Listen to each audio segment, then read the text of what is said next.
इसका अंदाजा नहीं लगाया जा सकता। ये देखिए, ये निर्माणाधीन बिल्डिंग है और क्रेन से गिर गई। देखिए किस तरह के हालात बने, अचानक आई ये तबाही, किसी को कुछ समझ नहीं आया। जो क्रेन, जो काम चल रहा था, वो पूरा का पूरा क्रेन गिरा। एक बार फिर दिखा रहे हैं आपको तस्वीरें, और ये नुकसान की तस्वीरें। हर तरफ जहां देखो वहां कयामत टूटती दिखाई दे रही है। मंजर ऐसा है कि लोगों के दिलों में डर बस गया है कि वो घर में वापस जाएं या नहीं जाएं।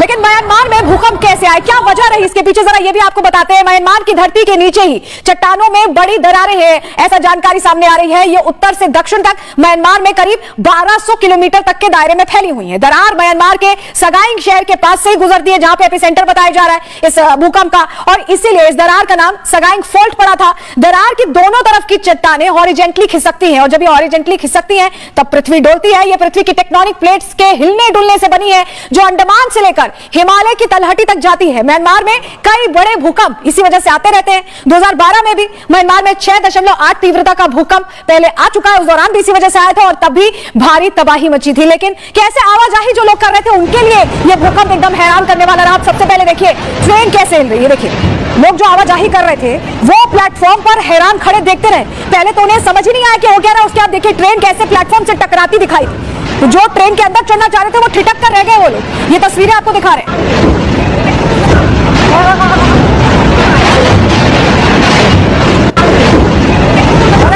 एयरपोर्ट की भी तस्वीर दिखाते हैं, एयरपोर्ट पर क्या हालात बने, क्योंकि जब ये घटना हुई तो देखिए एयरपोर्ट के अंदर भी तबाही मच गई। हर तरफ चीख पुकार मचती यहाँ दिखाई दे रही है। जो फ्लाइट्स पकड़ने गए थे वो रनवे के पास पहुंच गए। लोग आप देख रहे हैं, ये जो भारी भीड़ आप देख रहे हैं, दरअसल ये फ्लाइट पकड़ने गए थे, इन्हें कहीं जाना था, लेकिन जिस तरह के हालात बने उसमें सभी लोग, सभी पैसेंजर्स इकट्ठा हो गए और रनवे के पास बैठ गए, क्योंकि डर और दहशत का माहौल था। और अंदर जहां वेटिंग एरिया होता है वहां देखिए कैसे धुआं धुआं हो गया। ऐसा लग रहा है कि कोई अलार्म भी बज रहा है, अलार्म बज रहा है। और स्थिति बहुत गंभीर थी। वहां पर लोग अपने बच्चों को लेकर, बूढ़ों को लेकर थे, तो उनको समझ ही नहीं आ रहा था वो किधर जाएं, और ऐसे में जमीन पर सहमे यात्री बैठे दिखाई दे रहे हैं। और अगली तस्वीर देखिए, अगली तस्वीर आपको दिखाते हैं जहां सड़क पर जो लोग आवाजाही कर रहे थे उनके लिए भी ये भूकंप कैसे हैरान करने वाले रहा। लोग गाड़ियों से अपनी उतरकर सड़क पर खड़े हो गए। कहीं ऐसा लग रहा था कि जो मकान है, दुकान है, वो सब ध्वस्त हो रहे हैं, तो लोग जमीन पर लेट गए। वो अपनी जान बचाने के लिए हर कुछ करते दिखाई दिए जो उनके लिए संभव था। ये तस्वीरें बता रही है, और सड़क पर लोगों की भारी भीड़ भी बता रही कि उनके अंदर डर था कि वो गाड़ी में, अपने वाहन में वापस बैठे या नहीं, जहां के लिए वो निकल रहे थे वहां जाए या नहीं। बहुत सारे सवाल उनके मन में थे, और यही वजह है कि लोग डरे सहमे से चुपचाप कोशिश ये कर रहे थे कि वो समझे, अपने परिवार वालों को अपने साथ रखें। चीख पुकार मचती भी दिखाई दे रही है। अब हमने आपको बताया कि म्यांमार में 8.2 तीव्रता का यहाँ भूकंप आया है, थाईलैंड में 7.7 तीव्रता का है, लेकिन कितनी तीव्रता पर कितना नुकसान होता है इसका जवाब भी दे देते हैं आपको। 0 से 1.9 रिएक्टर स्केल पर अगर आता है, यह सिस्मोग्राफ से पता चलता है, और उतना महसूस नहीं हो पाता। 2 से 2.9 रिएक्टर स्केल पैमाने पर आता है तो हल्की कंपन महसूस होती, बहुत मामूली, बहुत हल्की कंपन। 3 से 3.9 के अगर आंकड़े अगर आते हैं रिएक्टर स्केल पर, तो कई ट्रक नजदीक से कोई गुजर जाए ऐसा महसूस होता है, तब भी इतना नुकसान या इस तरह की तस्वीरें नहीं आती हैं। 4 से 4.9 रिएक्टर स्केल पैमाने पर तो दीवार पर टंगी फ्रेम हिलने लगती है, पंखे हिलने लगते हैं, लाइटें हिलने लगती है, थोड़ा बहुत मूवमेंट दिखाई देता है। 5 से 5.9 रिएक्टर स्केल पर अगर आता है तो फर्नीचर जैसी भारी सामान भी हिलने लगता है, यानी बेड हिलने लगता है लोगों को। कई बार ऐसे नींद खुलती है, आप भूकंप से जग जाते हैं। 6 से 6.9 रिएक्टर स्केल पर जब आता है तो इमारतों की नींव दरक सकती है, ऊपरी मंजिल को नुकसान पहुंच सकता है। और आगे जब बढ़ता है 7 से 7.9, जो थाईलैंड में आया था 7.7 का, वहां इमारत के गिरने की नौबत आ सकती है, जमीन के अंदर पाइपलाइन फट सकती है। और यही वजह है कि ऐसी तस्वीरें थाईलैंड से सामने आ रही हैं। अब बात करते हैं म्यांमार में 8.2 का आया है, तो 8 से 8.9 रिएक्टर स्केल पैमाने पर अगर भूकंप आया है तो इमारत के साथ साथ बड़े पुल गिर जाएंगे। जो तस्वीरें म्यांमार में आ भी रही हैं, आप देख रहे हैं कि बड़ी बड़ी इमारतें जमींदोज हो जा रही हैं, पुल पानी में एकदम समा जा रहा है, इस तरह के हालात है। और अगर ये 9 या उससे ऊपर रिक्टर स्केल पर होता तो भयंकर तबाही आ सकती है और सुनामी भी आ जाएगी, इस तरह के हालात होंगे। तो अभी ये 8.2 पर है और हालात अभी भी बहुत गंभीर है। जरा आपको और तस्वीरें दिखाते हैं कि कैसे वहां पर सब कुछ कोलैप्स होता दिखाई दे रहा है, टूटता बिखरता दिखाई दे रहा है। ये देखिए, ये ऑडिटर जनरल बिल्डिंग है, पूरी ध्वस्त हो गई है, पूरी ध्वस्त हो गई है। ये देखिए कैसे इतनी ऊंची बिल्डिंग पूरी तरह से ध्वस्त हो गई, बैठ गई। ये हालात है, तभी हम कह रहे हैं कि 8.2 तीव्रता, 7.7 तीव्रता, ये बहुत भारी भूकंप है जो आया है और बहुत नुकसान पहुंचा है इस भूकंप ने। अभी तो आंकड़े आएंगे, जब आंकड़े आएंगे तो आपको और डराएंगे, क्योंकि ये माना जा रहा है, आशंका ऐसी कि बहुत से लोग फंसे। और ऐसी एक तस्वीर दिखाई दे रही है। देखिए मलबे के अंदर एक मजदूर फंसा दिखाई दे रहा है, इसको फुल स्क्रीन करिए तस्वीर को।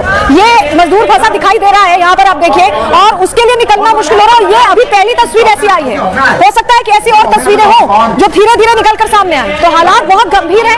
जिस तरह की ये खबर आई है, कुदरत का एक तरह से कहर टूटा है ऐसा लग रहा है। मलबे में फंसे मजदूर की पहली तस्वीर आई और अभी माना जा रहा है कि बहुत से लोग फंसे हैं।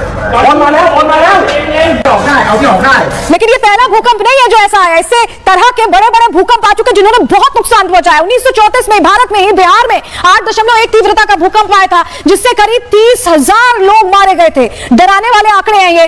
और 1960 में चिली में 9.5 तीव्रता का भूकंप आया था और तब करीब 6,000 लोगों की मौत का आंकड़ा सामने आया था। 2004 में इंडोनेशिया में 9.1 तीव्रता का भूकंप आया था। सुनामी आ गई थी और करीब 2.5 लाख लोगों की मौत उस वक्त हुई थी। नेपाल में 2015 में भूकंप आया 7.1 तीव्रता का और करीब 9,000 लोगों की उस दौर में मौत हुई थी 2015 में। 2023 में तुर्की का भूकंप डराने वाला था। 7.8 तीव्रता का भूकंप था और करीब 50,000 लोगों की आंकड़ा देख रहे हैं आप, बहुत डराने वाला आंकड़ा है। 50,000 लोगों की मौत हुई थी और तीव्रता 7.8 थी। तो अब आप सोचिए कि अब जो आंकड़े आएंगे वो कहीं ना कहीं चिंता में डाल रहे हैं कि क्या स्थिति होगी, इस पर हमारी नजर रहेगी। चलिए आगे बढ़ रहे हैं, अगली खबर का रुख करते हैं और अगली खबर अब होगी अलविदा जुमे की नमाज को लेकर, क्योंकि जुमे की नमाज को लेकर पहले ही बहुत सारी चीजें कही गई थी। कहा गया कि एहतियात रखना है, छतों पे नमाज नहीं पढ़नी है, लेकिन इस ईद के पहले अलविदा जुमे को कैसे सियासी तौर पर इस्तेमाल किया गया है, अब बात इसी की करने जा रहे हैं। क्यों हम ऐसा कह रहे हैं आपको समझाते हैं। दरअसल all India Muslim personal law board ने जो इबादत की जगह है उसे भी सियासत के लिए इस्तेमाल करने में गुरेज नहीं किया और उसमें असदुद्दीन ओवैसी भी साथ देते दिखाई दिए हैं। और यही वजह है कि अलग अलग शहरों से ऐसी तस्वीरें सामने आई जहां ईद की अलविदा नमाज पर सारे लोग एक ही रंग में रंगे दिखाई दिए, सियासी रंग में रंगे दिखाई दिए। क्यों हम ऐसा कह रहे हैं, चलिए सबसे पहले जरा आपको बताते हैं कि क्या कहा था all India Muslim personal law board के सेक्रेटरी मौलाना फजीलुर रहमान मुजाहिदी ने। सुनिए। वक्फ तरमीमी बिल 2024 के खिलाफ एहतजाज का सिलसिला जारी है। इस सिलसिले में इस रमजान मुबारक के महीने में जुम्मतुल बया के मौके पर भी आपको अपना एहतजाज दर्ज करवाना है। इस सिलसिले में आपसे दरख्वास्त की जाती है कि जब जुमे की नमाज में जाएं तो अपने दाहिने हाथ में काली पट्टी लगाकर